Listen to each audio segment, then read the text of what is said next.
أعوذ بالله من الشيطان الرجيم.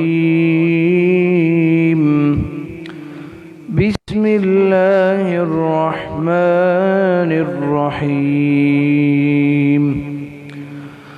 وكذلك أوحينا إليك روحا من أمرنا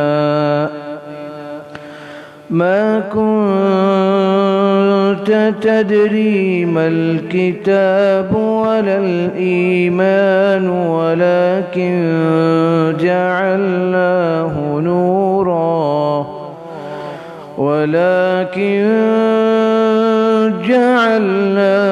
نورا نهدي به من نشاء من عبادنا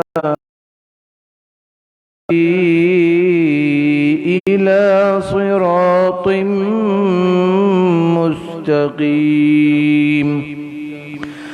صراط الله الذي له ما في السماوات وما في الأرض ألا إلى الله تصير الأمور.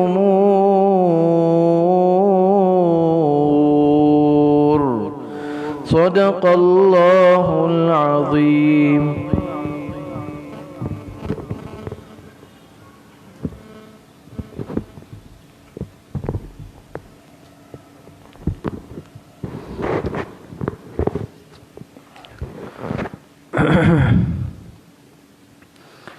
بسم الله الرحمن الرحيم.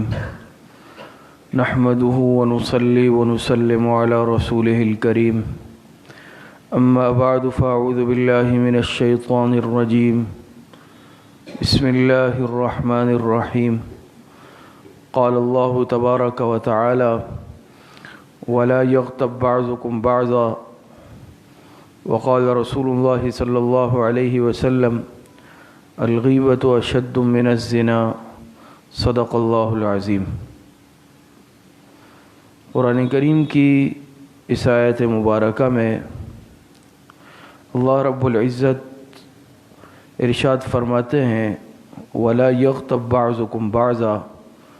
تم میں سے کوئی ایک آپس میں ایک دوسرے کی غیبت نہ کرے. أَيُحِبُّ أَحَدُكُمْ أَن يَأْكُلَ لَحْمَ أَخِيهِ مَيْتًا فَكَرِهْتُمُوهُ. کیا تم میں سے کوئی ایک یہ پسند کرتا ہے کہ وہ اپنے بھائی کا گوشت کھائے اور بھائی بھی زندہ نہ ہو بلکہ مردہ ہو، پس تم اسے ناپسند کرتے ہو. اور حدیث مبارکہ میں جناب نبی کریم صلی اللہ علیہ وسلم نے ارشاد فرمایا ہے کہ الغیبۃ اشد من الزنا. غیبت یہ زنا سے بھی زیادہ مہلک اور سخت گناہ ہے. غیبت کہا جاتا ہے کسی کی پیٹھ پیچھے یا عدم موجودگی میں اس کا تذکرہ اس انداز سے کرنا کہ اگر اسے معلوم ہو تو اسے برا لگے، اسے اچھا نہ لگے، ناپسند آئے. اسے غیبت کہا جاتا ہے. اور ایک حدیث مبارکہ میں بھی آتا ہے کہ غیبت کی تعریف کی گئی ذکر کا اخاک بما یکرہ، کہ تمہارا اپنے بھائی کا، سلمان بھائی کا ذکر کرنا اس طور پر، اس انداز سے کہ وہ اسے پسند نہ کرے. تو صحابہ نے عرض کیا اللہ کے رسول ان کان فی اخی ما اقول. تو آپ علیہ الصلاۃ والسلام نے فرمایا کہ صحابہ نے پوچھا کہ اگر اس مسلمان بھائی میں وہ بات موجود ہے جو ہم بیان کر رہے ہیں، آپ علیہ السلام نے فرمایا فقد اغتبت، تبھی تو غیبت ہے. وَإِن لَّمْ تَكُنْ فِيهِ فَقَدْ بَهَتَّ. اگر وہ بات اس میں ہے ہی نہیں پھر تو بہتان بن جائے گی. جو بات ہے جس کا تم تذکرہ کر رہے ہو اسی کو تو غیبت کہتے ہیں. جیسے بعض لوگ کہتے ہیں نا کہ بھئی ہم سچ ہی کہہ رہے، ہم تو اس کے سامنے بھی کہہ دیں گے. تو چاہے سامنے کہہ دیں یا پھر آپ کہیں کہ ہم سچ کہہ رہے ہیں لیکن اسے غیبت کہا جاتا ہے. تو اپنے کسی مسلمان بھائی کا تذکرہ ایسے انداز میں کرنا، ان الفاظ میں کرنا کہ اسے معلوم ہونے پر برا لگے، اسے غیبت کہا جاتا ہے۔ اور آج جہاں دیگر روحانی امراض میں ابتلاء عام ہے تو وہاں یہ جو روحانی مرض ہے غیبت، اس میں عوام خواص سب مبتلا ہے۔ کوئی مجلس ہماری ایسی نہیں ہوتی جو غیبت سے خالی جائے۔ اور غیبت کے کتنے نقصانات ہیں کہ دیکھیں اس کو تشبیہ قرآن کریم میں اللہ پاک نے کس طرح دی ہے۔ ایحب احدکم ان یأکل لحم اخیہ میتا، کہ غیبت کی مثال تو یہ ہے کہ تم اپنے بھائی کا گوشت کھا رہے ہو، انسان کا، پھر وہ انسان بھی مسلمان ہو، تمہارا مسلمان بھائی ہو یا سگا بھائی ہو، پھر زندہ بھی نہ ہو، مردہ ہو، کچا گوشت ہے، تو فکرہتموہ، تم اسے ناپسند کرتے ہو، کون کھائے گا؟ غیبت اس سے بھی زیادہ برا ہے۔ اور غیبت کی مثال اسی طرح ہے جیسے انسان مردہ بھائی کا گوشت کھا رہا ہے۔ اور جو حدیث مبارکہ آپ کے سامنے پڑھی گئی، اس میں آپ علیہ السلام نے فرمایا کہ غیبت یہ زنا سے بھی زیادہ بدترین گناہ ہے۔ اب اگر ظاہر میں دیکھا جائے تو زنا بہت بڑا گناہ ہے، گناہ کبیرہ ہے، اور بہت بڑے گناہوں میں سے ہے کہ ایک مسلمان اس کا تصور کرتے ہوئے بھی اس پر کب کبھی طاری ہوتی ہے۔ اور اس کے برعکس غیبت ہم دن رات کرتے ہیں، تو جو عمل، جو گناہ ہم دن رات کرتے ہیں، جس میں ہم زیادہ ہچکچاتے نہیں ہیں، اس کو اشد کہا گیا، اس گناہ کو سخت کہا گیا، بمقابلہ اس گناہ کے جس کا انسان، ایک مسلمان تصور بھی نہیں کر سکتا کہ وہ زنا کا عمل کرے گا، لیکن اس کو اس گناہ سے زیادہ سخت کہا گیا ہے۔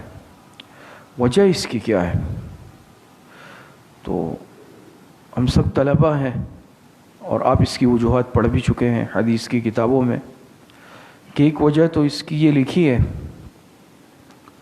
کہ غیبت، اس کا تعلق حقوق العباد سے ہے، اور حقوق العباد صرف توبے سے بھی معاف نہیں ہوتے۔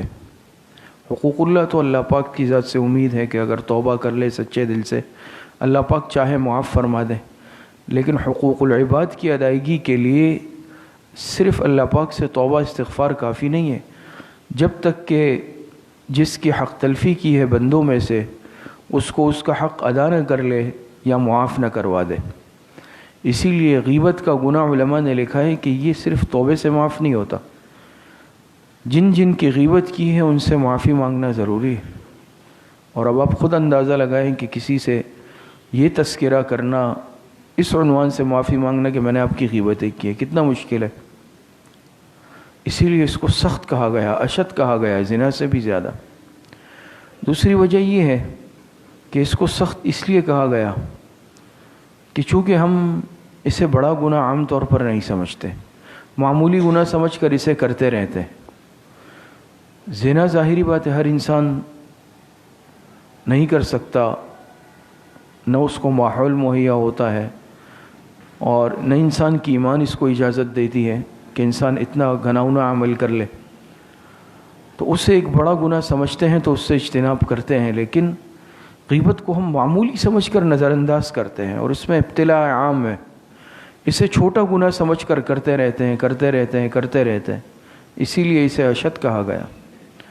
اور ایک تیسری وجہ یہ بھی ہے کہ جب ہم اسے معمولی سمجھتے ہیں تو پھر توبہ بھی نہیں کرتے۔ اگر خدا نخواستہ بڑا گناہ ہو گیا، زنا کا عمل یا ارتکاب، تو انسان کو ندامت ہے کہ میں نے بہت بڑا گناہ کر لیا، تو توبہ کر لیتا ہے، توبے کی توفیق مل جاتی ہے۔ لیکن غیبت کو ہم بہت معمولی گناہ، یا تو سمجھتے ہی نہیں ہے گناہ، یا بہت معمولی گناہ سمجھتے ہیں۔ جو بہت معمولی سمجھتے ہیں یا گناہ سمجھتے ہی نہیں ہے تو توبہ بھی نہیں کرتے، اور بغیر توبے کے انسان دنیا سے جائے حقوق العباد کا بوجھ لے کر، تو یہ آخرت میں پکڑ کا باعث بنتا ہے۔ اسی لیے اسے زنا سے بھی زیادہ سخت کہا گیا۔ اور آخرت میں آپ حضرات جانتے ہیں کہ وہاں تو پھر روپیہ، پیسہ، طاقت، اسباب، سفارش، یہ چیزیں نہیں چلتی وہاں، تو پھر صرف اعمال چلتے ہیں۔ نیک اعمال ہوئے نجات پائے گا، برے اعمال ہوئے پکڑ ہوگی۔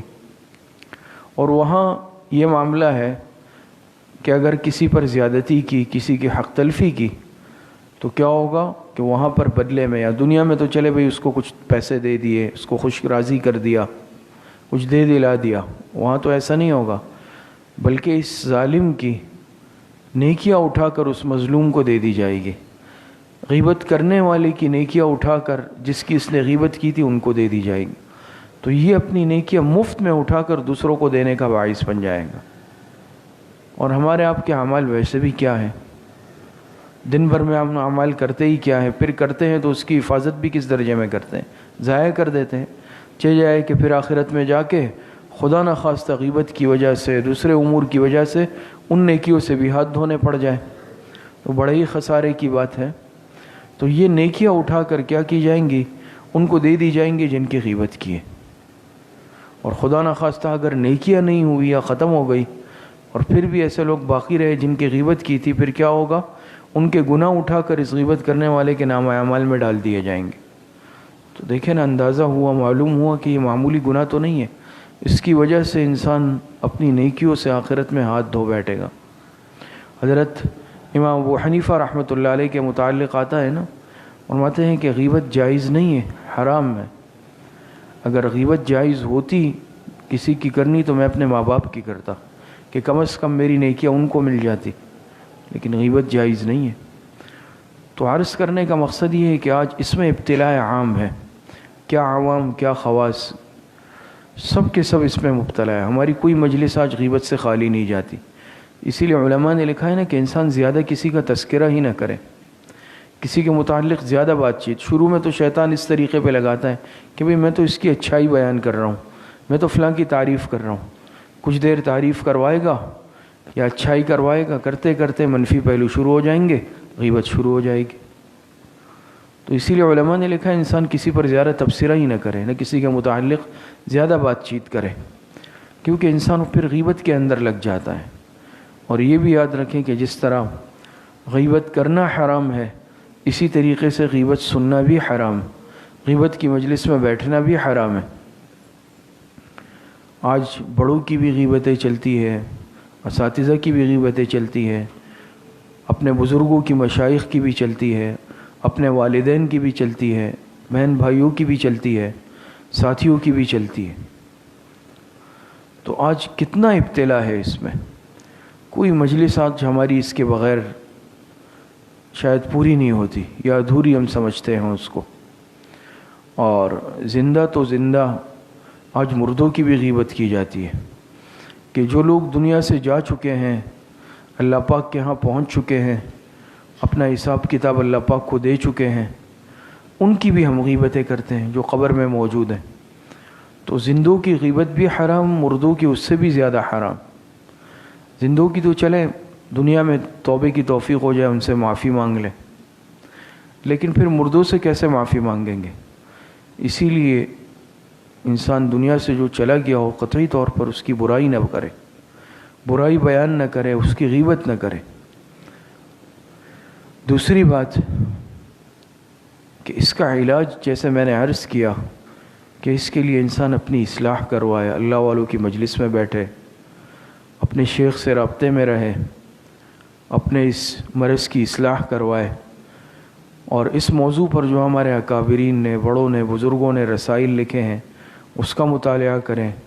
خصوصاً ہمارے بزرگوں میں سے حضرت شیخ الحدیث مولانا محمد زکریا رحمۃ اللہ علیہ، حضرت اقدس حضرت مفتی رشید احمد صاحب رحمۃ اللہ علیہ، حضرت مولانا شاہ حکیم محمد اختر صاحب رحمۃ اللہ علیہ، اسی طرح دوسرے ہمارے بزرگوں نے حضرت شیخ الاسلام حضرت مفتی محمد تقی عثمانی صاحب دامت برکاتہم، اور دوسرے علماء نے اس پر رسائل، کتابیں لکھی ہیں، اس کو اپنے مطالعے میں رکھیں، اس کا بار بار مطالعہ کریں۔ اور دوسرا یہ ہے کہ اپنی زبان کو انسان قابو میں رکھ لے، کنٹرول میں رکھے۔ بہت زیادہ انسان جب گفتگو کا عادی ہوتا ہے تو پھر اس کی لغزشیں بھی زیادہ ہوتی ہے۔ تو اس کا علاج ہی ہے کہ انسان حتی الامکان مجلس میں کسی پر تبصرہ نہ کرے، نہ کسی کی بہت زیادہ تعریف مبالغے کے ساتھ کرے، اس سے بھی اجتناب، اور برائی تو قطعی طور پر کسی کی نہ کرے، اپنی زبان کو اس سے خاموش رکھے۔ اور تیسری بات یہ ہے کہ انسان سوچ لے کہ اگر میں عمل کر رہا ہوں اس کا آیا مجھے فائدہ ہے یا نقصان؟ فائدہ تو کوئی نہیں ہے، نقصان ہی نقصان ہے، اور نقصان دنیاوی اعتبار سے تو ظاہر ہے، اللہ پاک کے حکم کی نافرمانی ہے کہ اللہ پاک نے فرمایا وَلَا يَغْتَبْ بَعْضُكُمْ بَعْضًا۔ اسی طریقے سے حدیث میں آپ علیہ السلام نے اس کو زنا سے بھی سخت کہا، اور اللہ اور اس کے رسول نے منع کیا، تو اللہ اور اس کے رسول کی نافرمانی ہے صراحتاً کہ ہم پھر بھی غیبت کر رہے ہیں۔ اور اگر غور کریں تو آخرت کے اعتبار سے بھی نقصان ہے کہ جس کی غیبتیں کی ہوگی اور بغیر توبے کے دنیا سے چلے گئے، ان سے معافی نہیں مانگی، تو اس صورت کے اندر اپنی نیکیوں کو اٹھا کر ان کو دینا پڑے گا، نیکیوں سے ہاتھ دھونے پڑیں گے، تو یہ تو ہم نقصان میں چلے گئے، ہمارے لیے نقصان ہی نقصان ہے۔ تو انسان اس کے نقصانات پر بھی سوچے، اس پہلو پر غور کرے۔ تو غیبت بہرحال عرض کرنے کا مقصد یہ ہے کہ یہ ایک نہایت ہی مہلک روحانی مرض ہے۔ آج بہت زیادہ اس کے اندر ابتلا ہے، ہم بیٹھتے ہیں کسی نہ کسی کی غیبتیں شروع ہو جاتی ہیں۔ آخری بات کہ اگر خدا نخواستہ ہم نے کسی کی غیبت کی ہے، اب اس سے توبہ کی کیا صورت ہوگی؟ بہت سارے لوگوں کی ہم نے کی ہوگی، تو دنیا میں ہی یاد رکھے انسان معافی مانگے، کیونکہ آخرت تک معاملہ لے جانا یہ تو پھر خسارے والی اور خطرناک بات ہے۔ اللہ پاک سے بھی توبہ اور استغفار کر لے، لیکن اب چونکہ حقوق العباد ہے، اس بندے سے کیسے معافی مانگیں گے؟ اگر اس کو یہ صراحتاً جا کر کہے کہ بھئی آپ کی غیبت کی تھی، آپ معاف کر دیں، ممکن ہے کہ اس کے دل میں اور تقدر آ جائے پہلے سے بھی زیادہ۔ علماء نے اس کا طریقہ یہ لکھا کہ انسان عمومی طور پر تذکرہ کر لے کہ بھئی اگر میں نے کبھی کچھ آپ کی برائی کی ہو یا کوئی غیبت کی ہو یا کوئی، تو آپ معاف کر دے اور میں نے بھی آپ کو معاف کیا، ایک عمومی انداز میں۔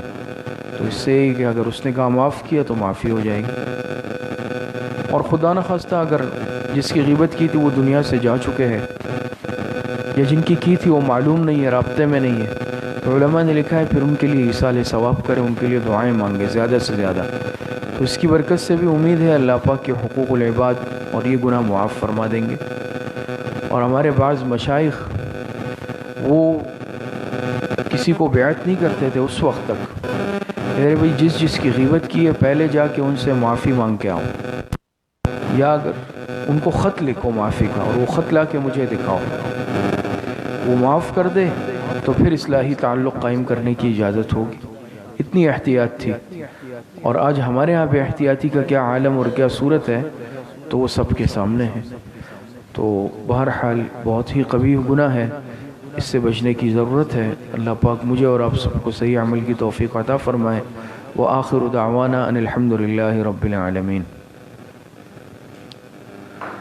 اب انشاءاللہ مختصر وقت کے لیے مشائخ کے خدمات شریفہ پڑھے جائیں گے، ساتھ ہی اپنے کارڈ نکال لیں، پھر اس کے بعد انشاءاللہ ذکر و مراقبہ ہوگا، دعا ہوگی۔ بسم اللہ الرحمن الرحیم، الحمد للہ الذی لم يتخذ ولدا ولم يكن له شریک فی الملک ولم يكن له ولی من الذل وکبرہ تکبیرا۔ تمام ساتھی ایک مرتبہ درود شریف پڑھ لیں۔ اللہم صلی علی محمد وعلی آل محمد کما صلیت علی ابراہیم وعلی آل ابراہیم انک حمید مجید۔ اللہم بارک علی محمد وعلی آل محمد کما بارکت علی ابراہیم وعلی آل ابراہیم انک حمید مجید۔ ایک مرتبہ سورہ فاتحہ پڑھ لیں۔ بسم اللہ الرحمن الرحیم، الحمد للہ رب العالمین الرحمن الرحیم مالک یوم الدین، ایاک نعبد و ایاک نستعین اہدنا الصراط المستقیم صراط الذین انعمت علیہم غیر المغضوب علیہم ولا الضالین۔ ایک مرتبہ درود شریف پڑھ لیں۔ اللہم صلی علی محمد وعلی آل محمد کما صلیت علی ابراہیم وعلی آل ابراہیم انک حمید مجید۔ اللہم بارک علی محمد وعلی آل محمد کما بارکت علی ابراہیم وعلی آل ابراہیم انک حمید مجید۔ ایک مرتبہ سورہ الم نشرح پڑھ لیں۔ بسم اللہ الرحمن الرحیم، الم نشرح لک صدرک ووضعنا عنک وزرک الذی انقض ظہرک ورفعنا لک ذکرک فإن مع العسر یسرا إن مع العسر یسرا فإذا فرغت فانصب وإلی ربک فارغب۔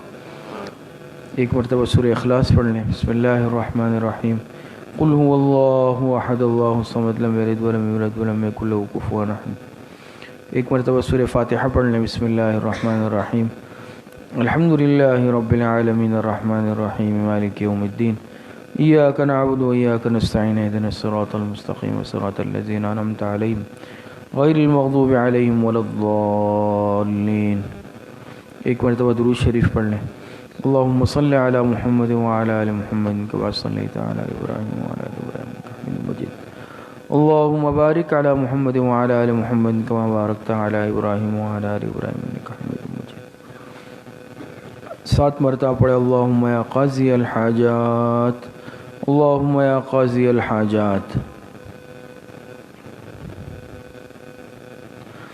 7 مرتبہ پڑھے اللہم یا کافی المہمات، اللہم یا کافی المہمات۔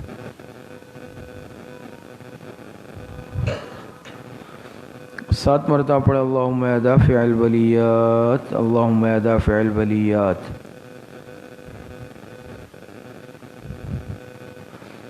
7 مرتبہ پڑھے اللہم یا شافی الامراض، اللہم یا شافی الامراض۔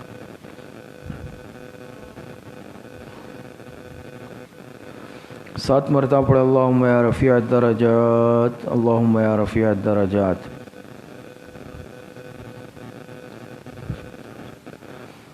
7 مرتبہ پڑھے اللہم یا مجیب الدعوات، اللہم یا مجیب الدعوات۔ 7 مرتبہ پڑھے اللہم یا ارحم الراحمین، اللہم یا ارحم الراحمین۔ ایک مرتبہ درود شریف پڑھ لیں۔ اللہم صلی علی محمد وعلی آل محمد کما صلیت علی ابراہیم وعلی آل ابراہیم، اللہم بارک علی محمد وعلی آل محمد کما بارکت علی ابراہیم وعلی آل ابراہیم۔ 3 مرتبہ پڑھے حسبنا اللہ ونعم الوکیل، حسبنا اللہ ونعم الوکیل۔ ایک مرتبہ درود شریف پڑھ لیں۔ اللہم صلی علی محمد وعلی آل محمد کما صلیت علی ابراہیم، اللہم بارک علی محمد وعلی آل محمد کما بارکت علی ابراہیم وعلی آل ابراہیم۔ 3 مرتبہ پڑھے یا خفی اللطف ادرکنی بلطفک الخفی، یا خفی اللطف ادرکنی بلطفک الخفی۔ ایک مرتبہ درود شریف پڑھ لیں۔ اللہم صلی علی محمد وعلی آل محمد کما صلیت علی ابراہیم، اللہم بارک علی محمد وعلی آل محمد کما بارکت علی ابراہیم حمید مجید۔ 3 مرتبہ پڑھے لا حول ولا قوة الا باللہ، لا حول ولا قوة الا باللہ۔ ایک مرتبہ درود شریف پڑھ لیں۔ اللہم صلی علی محمد وعلی آل محمد کما صلیت علی ابراہیم،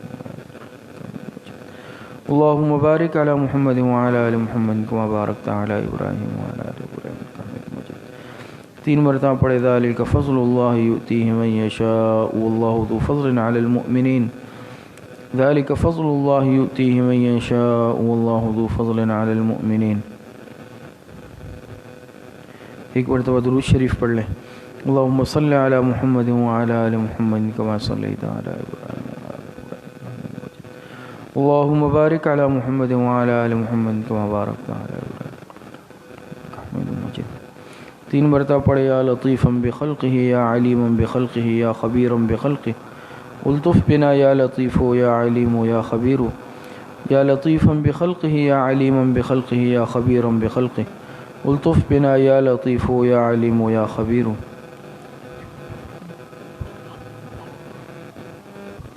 ایک مرتبہ درود شریف پڑھ لیں۔ اللہم صلی علی محمد وعلی آل محمد کما صلیت علی ابراہیم، اللہم بارک علی محمد وعلی آل محمد کما بارکت علی ابراہیم۔ 3 مرتبہ پڑھے انا للہ و انا الیہ راجعون، انا للہ و انا الیہ راجعون۔ ایک مرتبہ درود شریف پڑھ لیں۔ اللہم صلی علی محمد وعلی آل محمد کما صلیت علی ابراہیم وعلی آل ابراہیم انک حمید مجید، اللہم بارک علی محمد وعلی آل محمد کما بارکت علی ابراہیم وعلی آل ابراہیم انک حمید مجید۔ 3 مرتبہ پڑھے اللہ ولی الذین آمنوا، اللہ ولی الذین آمنوا۔ ایک مرتبہ درود شریف پڑھ لیں۔ اللهم صل على محمد وعلى آل محمد كما صليت على إبراهيم اللهم بارك على محمد وعلى آل محمد كما باركت على إبراهيم 3 مرتبہ پڑھے واللہ ولی المؤمنین واللہ ولی المؤمنین. ایک مرتبہ درود شریف پڑھ لیں. اللهم صل على محمد وعلى آل محمد كما صليت على إبراهيم اللهم بارك على محمد وعلى آل محمد كما باركت على إبراهيم 3 مرتبہ پڑھے رب اغفر وارحم وانت خیر الراحمین رب اغفر وارحم وانت خیر الراحمین. ایک مرتبہ درود شریف پڑھ لیں. اللهم صل على محمد وعلى آل محمد كما صليت على إبراهيم وعلى آل إبراهيم إنك حميد مجيد اللهم بارك على محمد وعلى آل محمد كما باركت على إبراهيم وعلى آل إبراهيم 3 مرتبہ پڑھے یا لطیف یا خبیر یا ودود یا شکور یا لطیف یا خبیر یا ودود یا شکور. ایک مرتبہ درود شریف پڑھ لیں. اللهم صل على محمد وعلى آل محمد كما صليت على إبراهيم وعلى آل إبراهيم إنك حميد مجيد اللهم بارك على محمد وعلى آل محمد كما باركت على إبراهيم وعلى آل إبراهيم إنك حميد مجيد. 3 مرتبہ پڑھے واعف عنا واغفر لنا وارحمنا أنت مولانا فانصرنا على القوم الكافرين واعف عنا واغفر لنا وارحمنا أنت مولانا فانصرنا على القوم الكافرين. ایک مرتبہ درود شریف پڑھ لیں. اللهم صل على محمد وعلى آل محمد كما صليت على إبراهيم وعلى آل إبراهيم إنك حميد مجيد اللهم بارك على محمد وعلى آل محمد كما باركت على إبراهيم وعلى آل إبراهيم إنك حميد مجيد. یہ جتنے ختمات شریفہ پڑھے گئے ہیں ان کا ایصال ثواب ہم جناب رسول اللہ صلی اللہ علیہ وسلم کی روح مبارکہ کو اور جناب نبی کریم صلی اللہ علیہ وسلم کی روح مبارکہ کے واسطے سے تمام انبیاء کرام صحابہ اکرام خلفائے راشدین تابعین تبع تابعین اس امت کے مفسرین محدثین فقہاء ائمہ مجتہدین ائمہ اربعہ اور سلاسل اربعہ سلسلہ نقشبندیہ قادریہ چشتیہ سہروردیہ کے تمام مشائخ کو اپنے تمام اساتذہ کو اپنے تمام مشائخ اور بزرگوں کو اپنے تمام اعزاء اقارب کو اپنے والدین کو خصوصاً اپنے حضرت والد صاحب رحمۃ اللہ علیہ کو اس کا ایصال ثواب کرتے ہیں. اللہ پاک تمام حضرات کو کامل درجے میں اس کا ثواب عطا فرمائے.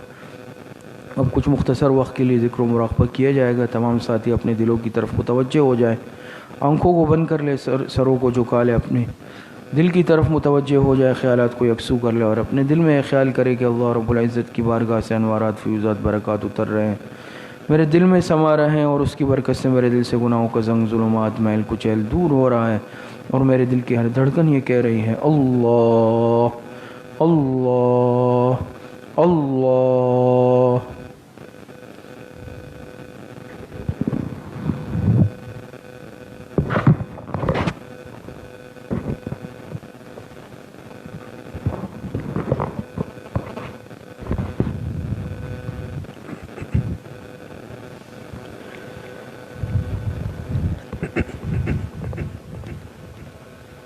إلهي لا تعذبني فإني مقر بالذي قد كان مني إلهي لا تعذبني فإني مقر بالذي قد كان مني الہی تو رحیم بے کساں ہے الہی تیری رحمت بے کراں ہے الہی تو ہی خلاق جہاں ہے الہی تجھ پہ صدقے دل ہو جاں ہے الہی لا تعذبنی فإنی مقر بالذی قد كان مني الہی مجھ پہ رحمت کی نظر کر میرے عیبوں پہ یا رب درگزر کر شب طارق ہو دل میں تو سحر کر کریم تو ہے اور بندہ پرور الہی لا تعذبنی فإنی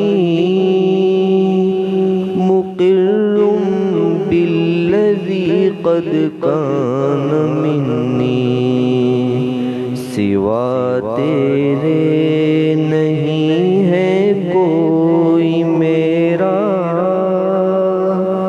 میری جان بھی ہے تیری دل بھی تیرا بقا تجھ کو ہے حاصل میں ہوں فانی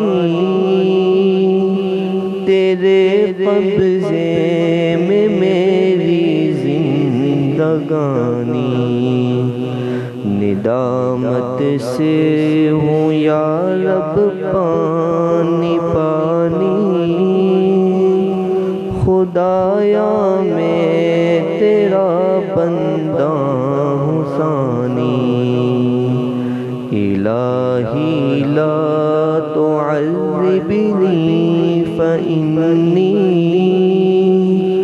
مقر بالذی قد کان منی الہی لا تعذبنی فإنی مقر بالذی قد کان منی